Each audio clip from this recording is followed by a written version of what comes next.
नमस्ते। आज हम महाभारत के एक ऐसे वीर योद्धा की कहानी में गहराई से उतर रहे हैं जिनकी आस्था आज लाखों लोगों को राह दिखाती है। खाटू श्याम जी। हाँ।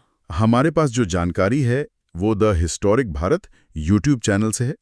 ये सीकर राजस्थान के खाटू श्याम मंदिर और बर्बरीक की कहानी बताती है। बिल्कुल। हमारा मकसद है इस कहानी की परतों को खोलना। मतलब बर्बरीक कौन थे, उनका महाभारत से क्या नाता था, और सबसे अहम, उन्हें हारे का सहारा क्यों कहा जाता है। ये सिर्फ एक कहानी नहीं है, मुझे लगता है ये आस्था और त्याग का एक गहरा संगम है। बिल्कुल सही कहा। ये कहानी हमें सीधे महाभारत काल में ले जाती है। पांडव पुत्र भीम के पौत्र थे बर्बरीक।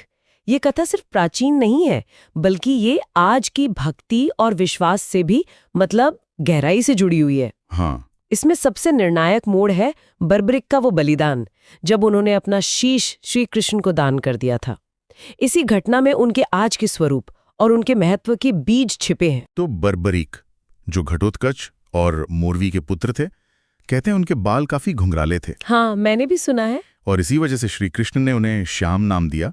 आज तो उन्हें कई नामों से पुकारते हैं लोग, श्याम बाबा, शीश के दानी, लख दातार, खाटू नरेश, हाँ कई नाम हैं। कमाल की बात यह है कि उन्होंने अपनी माँ मोरवी और श्री कृष्ण से युद्ध कला सीखी और फिर शिवजी की तपस्या करके वो 3 अमोघ बाण हासिल किए। हाँ, वो 3 बाण। कहते हैं वो तीनों लोकों पर विजय दिला सकते थे। सिर्फ 3 बाण? ये तो मतलब कल्पना से भी परे की शक्ति लगती है। हाँ, और यही शक्ति असल में महाभारत युद्ध के समीकरण को पूरी तरह बदल सकती थी।